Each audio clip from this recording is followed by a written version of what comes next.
And so I painfully went through this, and as they left and headed down the road, I asked my wife, and I didn't ask her, I guess I told her that, no, don't ever do that again. But what ended up happening in that situation, I was fortunate enough that I had a couple of Christians that were on my team in New Jersey at that time. And so when I went to practice the next day, I just went up to one of our goaltenders. He still does the radio for the New Jersey Devils, a fellow by the name of Chico Resch. He lives up in the off-season in Brainerd, Minnesota. And I went up to Chico and I said, Chico, do you have any books on cults? And he sort of stepped back and says, why? And I sort of just shared the story with what happened the day before. And he said, yeah. I said, well, we also have a Bible study that we hold when we're in town every Monday night. We host it at our house. And Chico was giving me this information. He says, if you'd like to come, it's an open invitation. You can come on over and you get some questions answered. And so our journey started with that conversation with Chico, because the following Monday we ended up going to a Bible study that Athletes in Action put on. And if you get to know my wife, or if you know my wife, or if you don't know my wife, I'll just let you know, she likes to ask questions a lot. And so as we got to this Bible study, it was a great opportunity for her to ask questions in a comfortable situation. And what we got back were answers. And we did this over the course of 2, 3, 4, 5 month period of time. And as we gathered information, we started to say, hey, we can either believe this stuff or we cannot. We can't pick and choose what we want to believe. It's either all of it or nothing.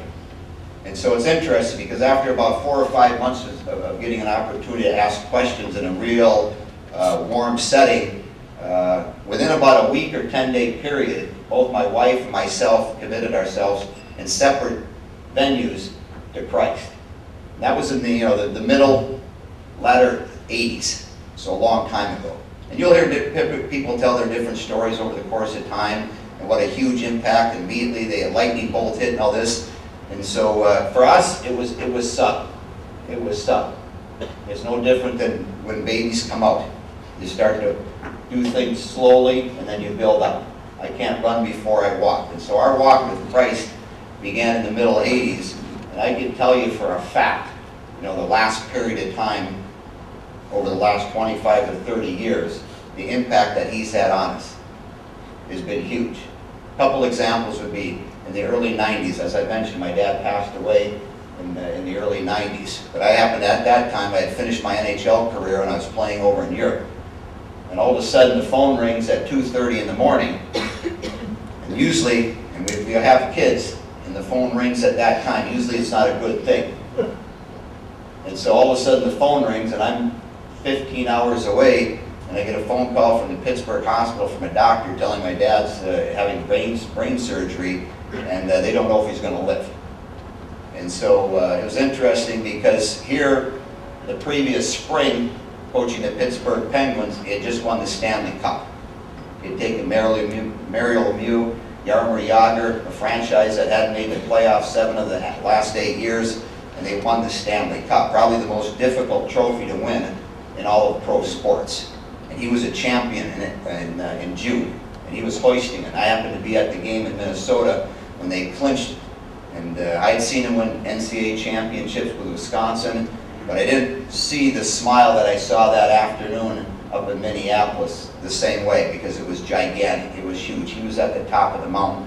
Little did he know that about 5 months later, boom, he was going to be gone, because he got sick in September, fell at a restaurant, was having brain surgery that night, and within 3 months he was gone.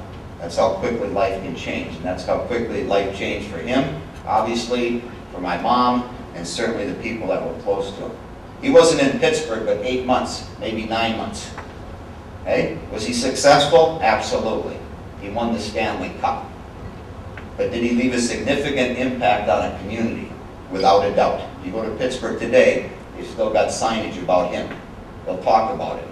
He wasn't there very long, but he had a significant impact in a community. And so my story starts with me getting this phone call at 2:30. And if I hadn't been a Christian at that time, if I hadn't had the foundation and someone that I could trust and I could put my faith in, because at that time you're confused. You don't know what's going on. And so I'm trying to get a flight back to Pittsburgh at 4:30 in the morning. I've got to fly from Munich, to New York and New York to Pittsburgh, and in that period of time, I don't know when I walk in this hospital whether he's going to be alive or he's going to be dead. And so I was very thankful at that time, very appreciative that I knew Christ, because I was putting my faith in Him. When things are going well, it's real easy. When you're winning, it's real easy. It's real easy to be a fan. When things are tough, when they're challenging and they're difficult, that's when you have to have somebody you can lean on. That's when you've got to be able to trust somebody. That's somebody you can say, hey, I've got faith in them. Right? And so as I got in a cab in the Pittsburgh National Airport and I'm driving to the hospital, you know, I don't know what I'm going to walk into. And I get into the hospital, go up the elevator, walk into this room, and it's like, okay. Half his body at that time with the operation was paralyzed, but the other half was okay. And he could communicate with a pen and paper. At that time, he was getting ready to coach this Canada Cup, in this Canada Cup tournament. He was going to coach the USA team, and they were having training camp in Pittsburgh in September. And so as I walked in this room, I see Brett Hull, Chris Chelios, Pat LaFontaine, and a couple other players standing around, and with my dad, and he loved yellow notepads, and he loved to write things on it. And so what he was doing was he was diagramming what he felt those guys should do at practice that day. And so as I walked in the door, you know, my emotions were all over the map, and as I see this, it's like, whoa, typical my father, you know, coaching all the time, sick, healthy, it doesn't matter. But, you know, I was just excited for a lot of reasons. Obviously, if death comes upon us and you don't get a chance to say goodbye, it can be a little bit more challenging. But I got an opportunity for the next 4 or 5 days to spend quality time with him and get an understanding of where he was. Because in the same breath, the following day, I'm taking him down to an MRI, and we're putting him into this MRI, and I'm sitting back with the doctors, and I'm looking at the slides that the doctor's looking at, and I can see what's going on in his brain. And it's not good. Dots here, white dots here, all tumors. And at that time I knew he didn't have a lot of time left. So I was fortunate enough to spend 4 or 5 quality days knowing that if he were happened to leave us, whether it happened to be the next day, within the next month, or the following couple of months, I knew where he was going. I knew where he was going because he was committed to Christ too. And if he was going to leave us, I knew someday I would be reunited with him in heaven, just because of that trust and that faith. And if I hadn't had it, I don't know how I would have reacted. And so being a Christian at that time, you know, there wasn't light bulbs or there wasn't lightning when I became a Christian. But as we walk through the journey and we strengthen ourselves and we commit ourselves to the process and getting to know and getting to understand and really put our trust in and have faith, the stronger it is. When things come along, you're going to be able to handle it. You're going to be handled. I flew back to Europe. I picked up my family. I came back to Pittsburgh to make sure my kids could see my dad one last time, because I knew there wasn't going to be much time for him in this world. And so being a Christian gave me that opportunity to have that trust and that faith. And so as a coach, you know, what can I do with the players? I'm not sure why Megan and Molly are here tonight. I thought I worked them hard enough where they were going to be exhausted, so I guess tomorrow when we get back to practice, I'm going to have to work harder. Is that right?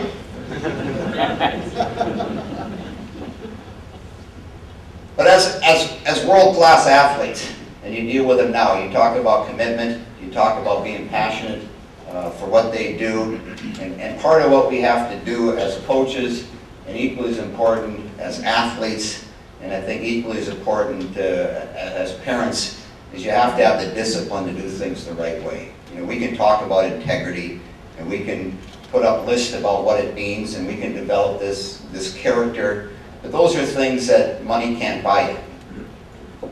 Money's not going to buy you your character. Those things that you have to earn. And I think as parents, as teachers, equally as important as coaches, whether we're running huddles, as students, mentioned earlier, you know, I'm uncommon. I mean, that's a tough comment to make, especially in front of your peers. I'm uncommon. I'm going to be different. I'm going to go down this road that's straight and narrow, and it's challenging, and it takes discipline. And we talk about with our Olympic athletes.